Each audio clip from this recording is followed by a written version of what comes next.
Barang siapa yang mencari halal, mencari dunia yang halal, terus menghindari mengemis, jadi mencari barang haram itu demi menghindari ngemis, karena fi darajati syuhada, maka seperti derajatnya orang yang mati syahid.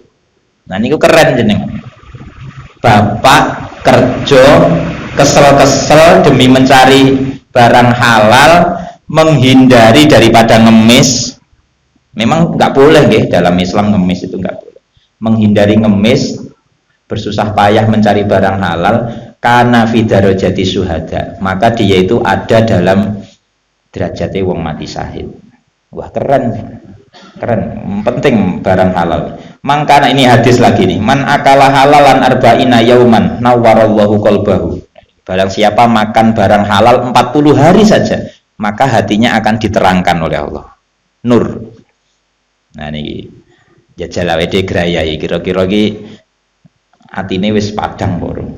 Lek urung berarti ya rada yana. Yana. Jadi yang dimakan agak nggih, agak enggak tahu lah.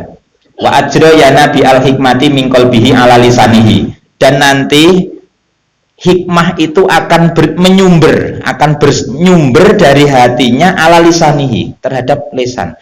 Jadi orang itu kalau makan barang halal nanti selama 40 hari ya, nanti di hati ini, hikmah di hati ini akan nyumber sampai ke mulut. Jadi dia ngomong itu kalam hikmah.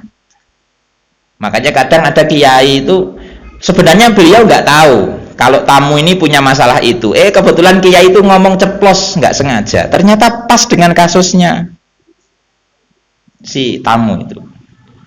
Saya itu di Blok Agung di Banyuwangi itu kan pengasuhnya Mbah Yai Muhtar Syafaat. Mbah Yai Syafaat itu pernah. Ceritanya begini, bapak saya itu punya teman namanya Pak Tarom.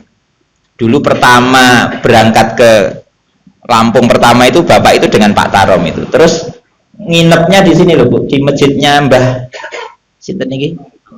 Hamam, Mbah Hamam. Di masjidnya Mbah Hamam. Tasik nggih Mbah Hamam.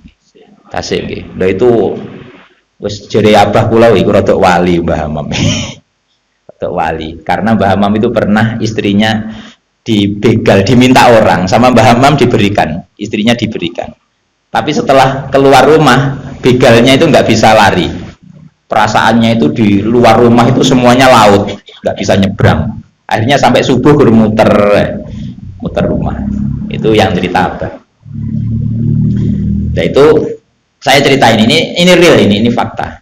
Jadi temennya Abah itu namanya Pak itu siapa tadi itu? Pak Tarom. Pak Tarom itu masih Pak D-nya Pak Zainuri. Pak Zainuri yang sekarang haji. Lah Pak Tarom itu Pak D-nya. Lah itu temannya abah saya. Lah itu pas mau berangkat ke Sumatera, itu sama Mbah Yai Syafaat itu kan punya sangu hasil warisan. Jadi Pak Tarom itu punya sangu hasil warisan. Setelah mulai masuk dalam mau izin rencananya sangu ini untuk berangkat haji plus berangkat ke Sumatera untuk ya hijrah lah ke Sumatera. Nah ternyata sampai pintu itu langsung begini, Tarom, kalau kamu punya uang kasihkan tamu ini, karena tamu ini mau haji nggak cukup uangnya. Nah terus Pak Tarom ini langsung di hatinya itu langsung berontak. Lah wong saya sowan ku pengennya izin uangnya mau buat saya haji sendiri, kok malah disuruh ngasihkan orang. Terus Mbah Yai itu Pak Taro masih diam, masih grundel nih di hati. Itu Mbah Yai langsung begini, wes kayak kowe esok haji ini kita haji ini wong Lampung. Itu ngomongnya tahun 80-an. Kowe esok haji ini nang Lampung. Oh sebelum tahun 80, tahun 70-an. Karena abah itu kesini tahun 76 atau 75, nggak tahu saya. Kamu besok hajinya dihajikan orang Lampung, Pak Tarom. Terus akhirnya dengan penuh terpaksa Pak Tarom itu tahun 7 bulan itu ngasihkan uang untuk hajinya orang. Jutaan, Pak. Ya mbuh mbiyen pirang juta karo.